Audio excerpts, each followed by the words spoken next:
everybody, and welcome to our very first series. My name is Danielle Russo-Slugh, and you've joined us today for Meet the Millionaires. This is a small series that we put together so that here in the beginning of 2018, our teams, whether you're watching it live, whether you're watching it recorded, could get a bird's eye view of what does it really take to be kind of a regular person. And whether experience, no experience, we're going to hear all different sides of the story. What is it like to have a friend say to you, hey, I think you should really check this out.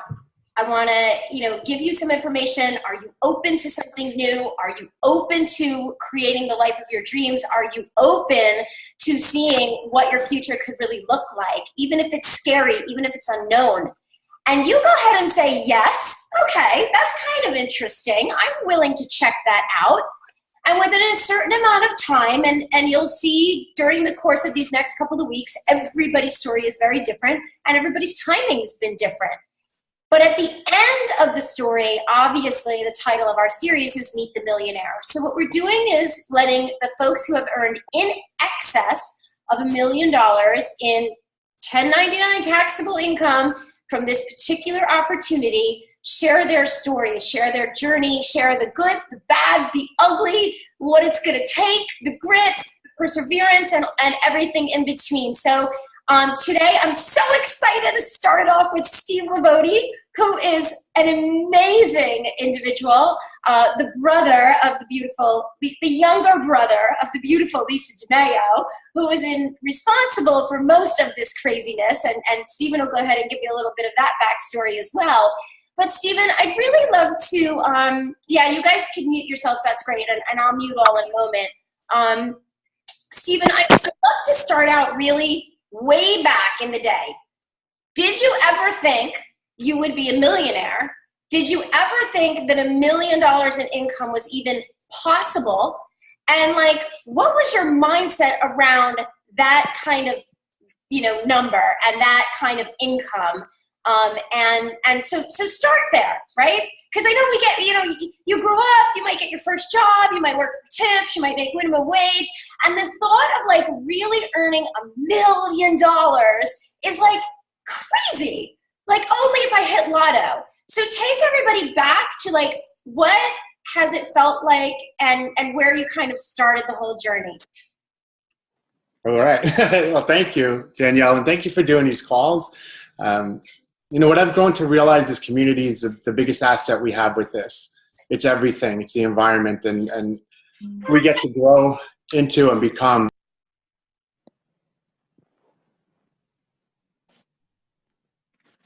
It wasn't on my mind as far as dollar amount.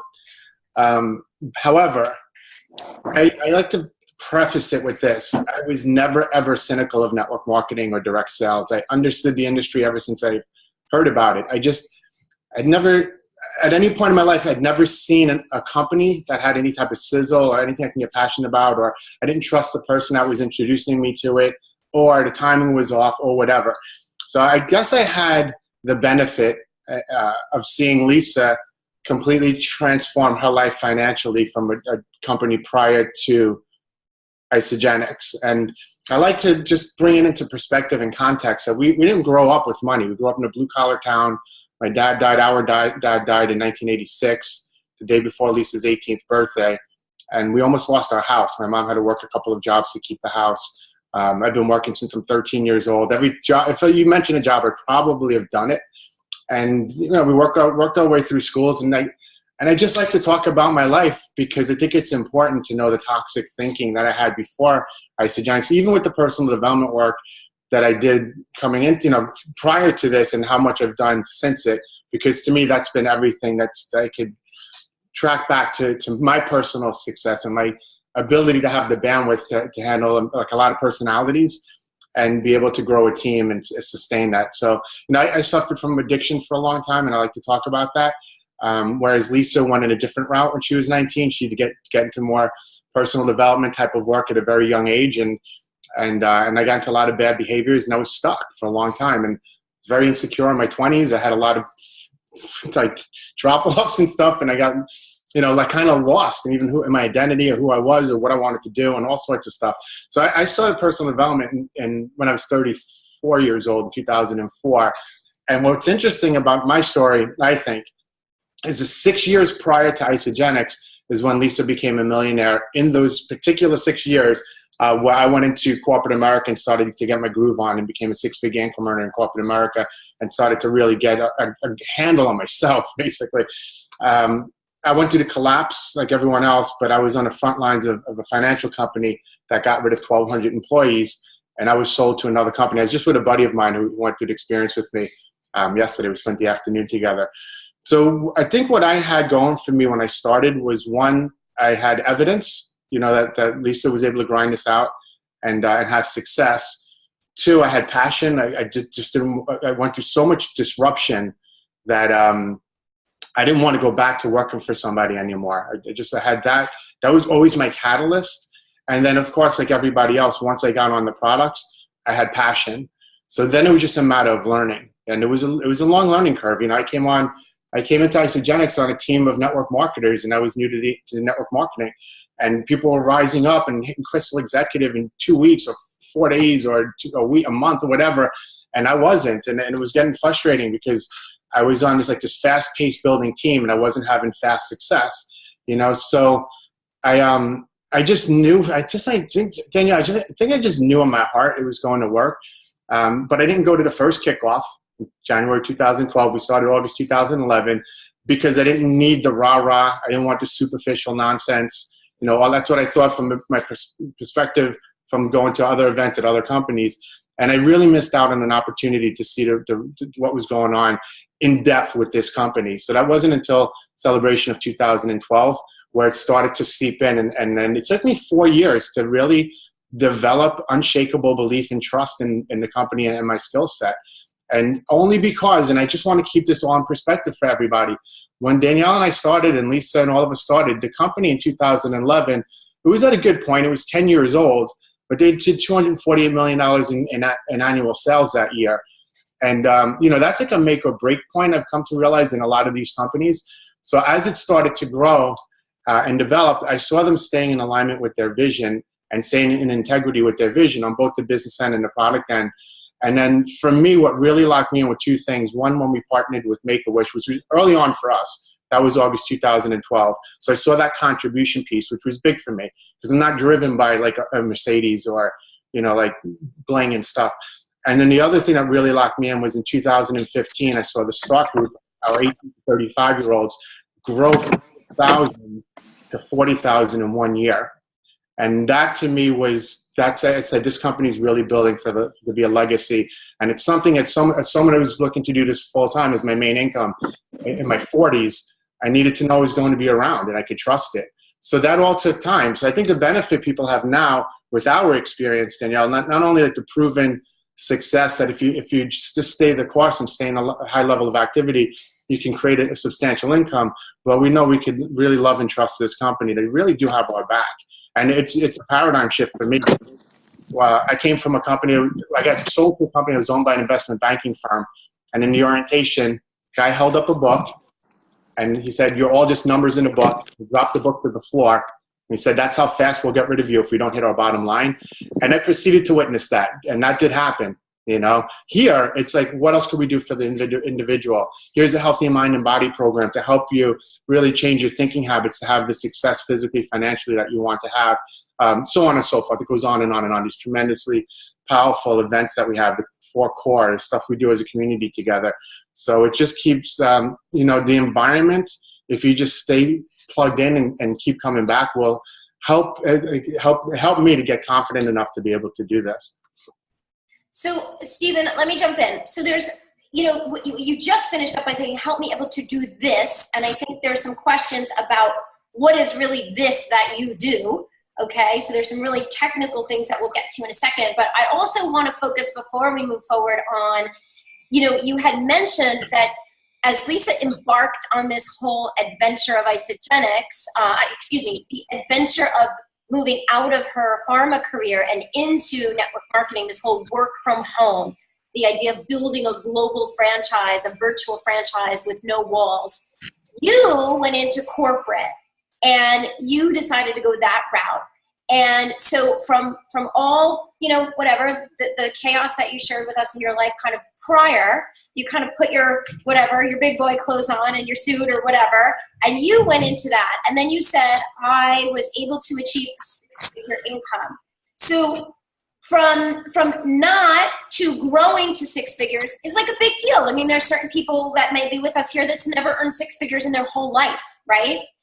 In a single year. So you had grown to that kind of mentality in the head, right? And then you come in, right, at zero, and you start building, and we'll get to the technical of like, what does a regular day look like? And we'll get to some of the hardcore questions. But I'm curious to know, because I came from, and everyone will hear my story later, but I came from the opposite, right? I made a ton of money in my 20s. So I knew I could make money, right? So how did you go from, okay, I could build this new business, I could invest in myself, I can learn this new skill set, but I got to get comfortable not only making six figures, I got to get comfortable making multiple six figures. And I see myself potentially earning seven figures per year. And that, my friends, is a real growth process that you have to grow into it. Right, Stephen, can you speak just a little bit about what you've done? And maybe the answer is you've been exposed to the charities and Make-A-Wish and want to live bigger contribution. But what have you done to expand, to grow up? I know you talked about flying first class. Tell everybody a little bit about that. Yeah, so this is a really valid point. And this piece may not be for everybody, but I think it's for a lot of people. You're going back to my money blueprint. You hear that term a lot, growing up without money and being sandwiched between two wealthy neighborhoods. I had a chip on my shoulder towards wealthy people. I thought wealthy people were exclusive. I thought they were a-holes. I thought they were disconnected. Like I had this whole story built up about people with money. And having that type of mindset doesn't help you create wealth. So I had to work at that. I had to work on my self-worth and the value. And it's been an ongoing journey. I really had major breakthroughs, Danielle, with that last year. I had hired an executive coach, and just spiritually, just the way God worked in my life, I happened to have male mentors come around me and some female mentors, and that helped me with this money idea. But here's the bottom line for me with it, Danielle. I realized if Isagenix wasn't driven by abundance, or if someone like one of my favorite mentors and people on the planet, Lisa Nichols, wasn't driven by abundance, I wouldn't have had an environment to go into to transform my life. And that's a huge like foundation for success for me.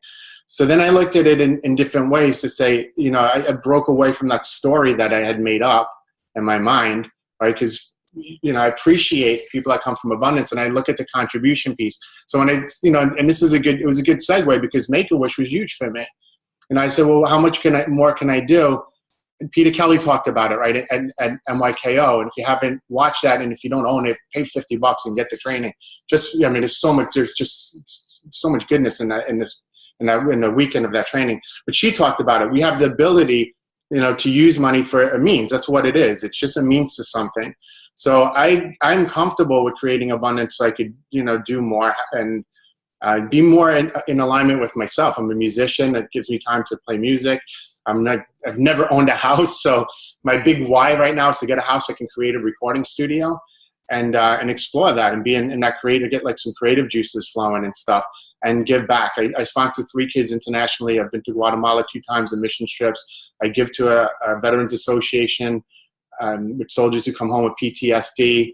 I donate to my church. I've given a lot to Make-A-Wish in the past few years, especially last year. That's just what I choose to do.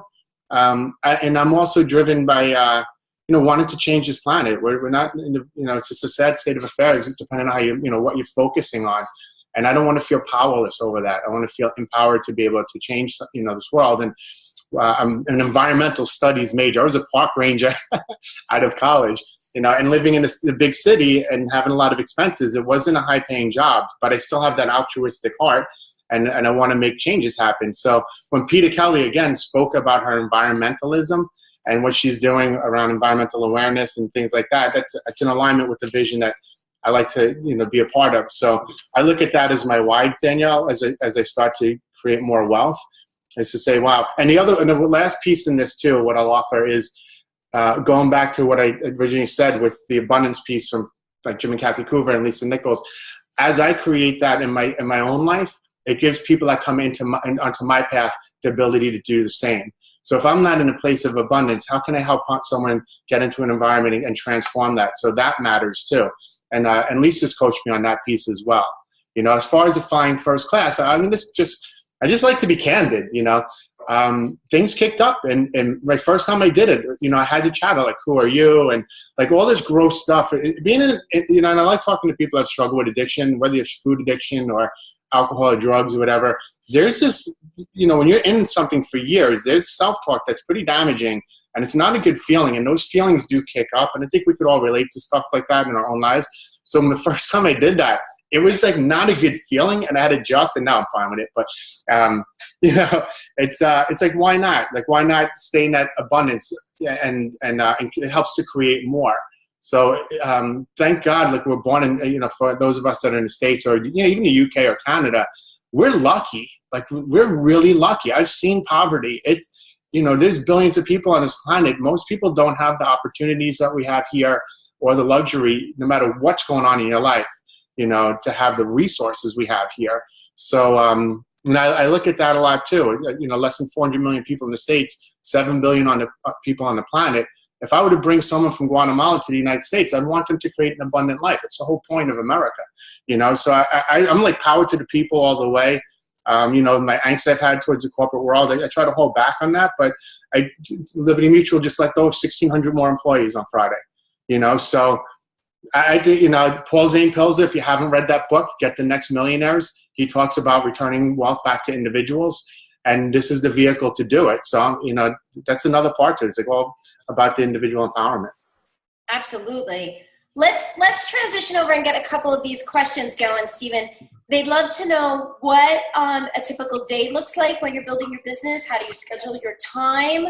And Kim is also asking, how do you push past the apathy or negativity you might encounter from friends and family? I have a feeling that will lead us back to the personal growth chat. And then Jackie's asking, what do you do to change your state if you feel disconnected? So let's see if we can get to some of the questions. And if you guys have more, please, we wanted to keep these calls quite, you know, straight to the point. So don't hold back. Go ahead and ask Stephen what you want to know. Well, in the beginning, I was unemployed. So I had a list of people to call, but they were busy. But I'm a phone call person. I like to, I guess going back to, I was a stockbroker too in the 90s. So I was used to making a lot of dials. But I realized too, I'm most effective in person. So it's, again, the learning curve. So I've just made a lot of contacts. And unfortunately, in the beginning, I was presenting the big picture too much. What I've come to realize is to just connect with people, catch up with them, see what's going on in their lives, ask questions, and then you could segue into solutions. And people appreciate that. You know, I'm not a very aggressive kind of person in prospecting. I just like to connect and let people see what's going on and give them enough information to see what's going on with this phenomenal company, and then know that I'll support them in a transformation if it's health related only or health and finances. So that's how I do it. You know, just connecting phone calls and that type of thing. Over the years, I've learned to create the environments. That to me, that's the most important thing. So I love Zoom. You know, so if someone's looking to have this fit into their busy schedules, I'll have them set up a time. I just did it Sunday. We'll keep it going every Sunday morning because I have a working mom that commutes daily and has kids to come home to, and it's just busy. So we found a quiet time on Sunday mornings to bring her into a community. So everybody who's around 10 a.m. Sunday mornings plug into that. What was the other question with the work pushing through? So here's the thing with me with personal development. David Wood, the first page of one of the many notebooks I have, the first thing I wrote down was change your environment, change your thinking. So you love Tony Robbins. I had incredible experience with Tony Robbins as well at UPW, Unleash the Power Within. He talks about immersion. Who we surround ourselves matters. So environment matters a lot. I look to get myself into environments, personal development, quarterly. Michael Klaus talks about that as well. But I realized that's not enough for me. I got a pretty stubborn mind between these years. So It's daily. Every single day I'm on a TED Talk. I just listened to 2 this morning. One that I know I go to that fires me up. I just love the energy of some of the speakers, and I read a lot. So I have my go-to books as well. I could even list them. I have an email of my favorite TED Talks and my favorite books that I send out to people that are looking to be in some type of daily activity. And I like to refer to the slight edge principle. Right? He said, instead of trying to do it all at once, read 10 or 15 pages in a book, but do it every day. Just do those little things, those little disciplines every day. So to that point as well, I just want to talk about some numbers. Being coach on the business side of this, what I realized is I created a vision of what I wanted, and then I have goals, right? It's the way you do it. And then I had to break down what action steps was needed to hit those goals, and then break it down.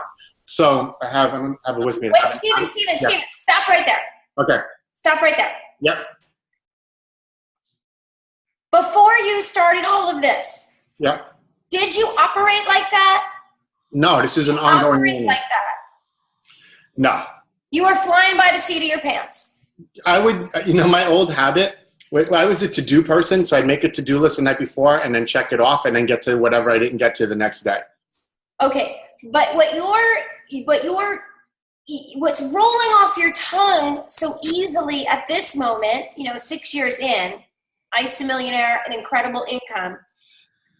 For me, if we just back it up, it's like you created over these years daily habits that continue to get better and better over time, that have moved you forward closer and closer to the goals, so that as that process has been occurring, the goals and the targets can get bigger and bigger because you've grown and you've morphed and you've shifted your paradigm and your environment as you were going that direction. Do you guys get that?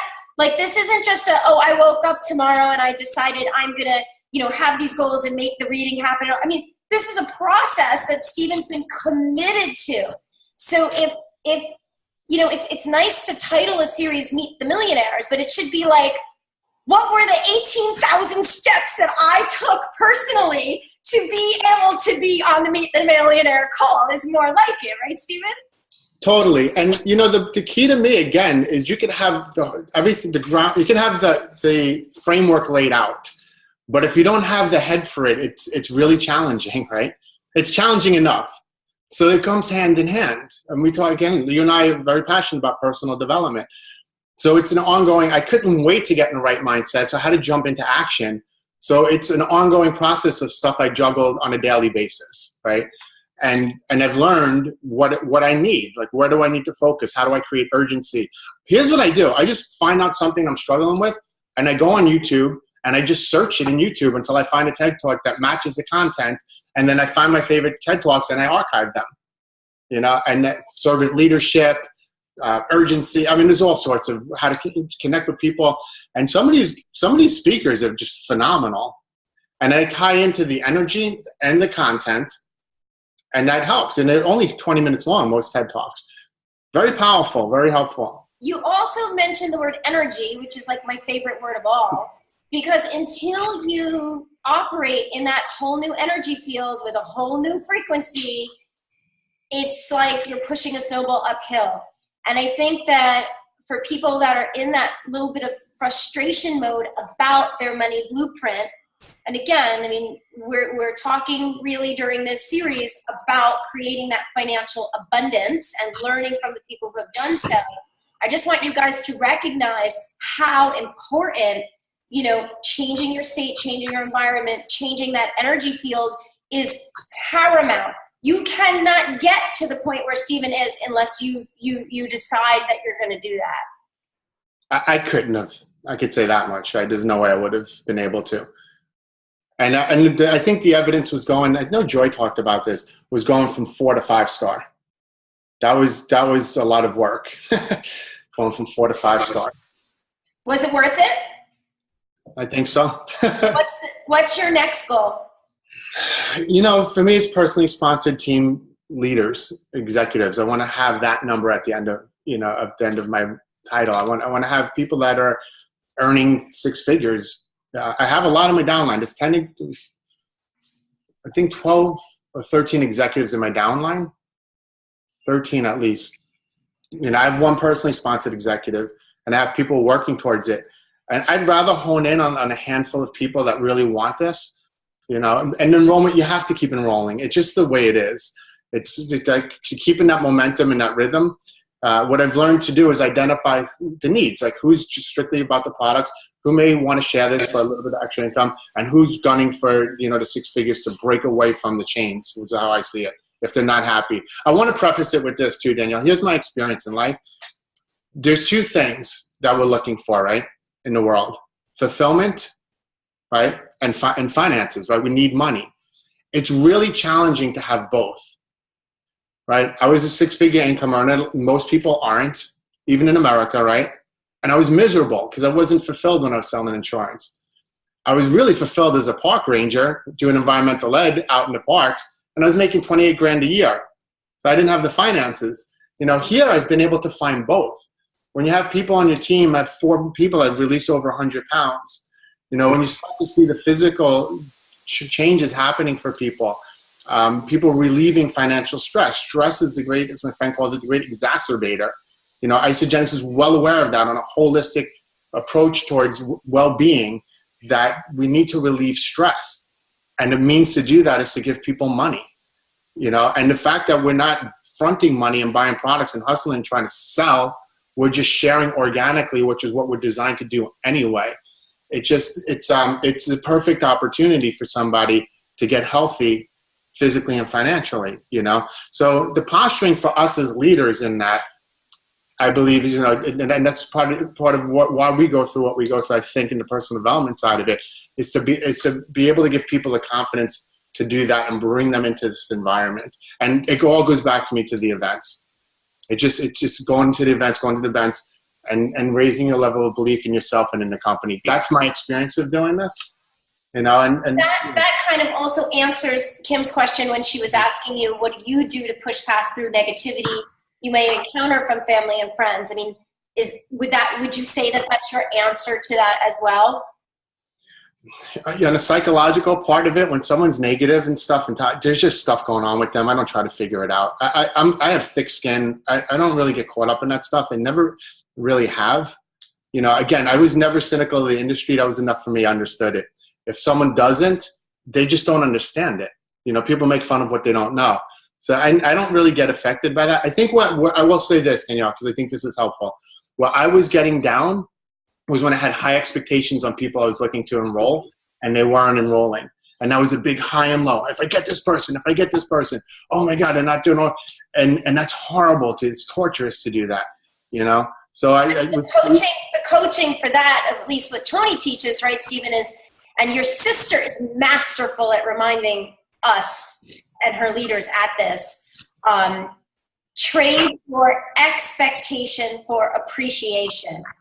And she was always a master, because I like you, would be like, oh, I just want this person to get to executive already, and they want to get those bonuses, and I don't want them to miss it, and you know, I know how much they need the money.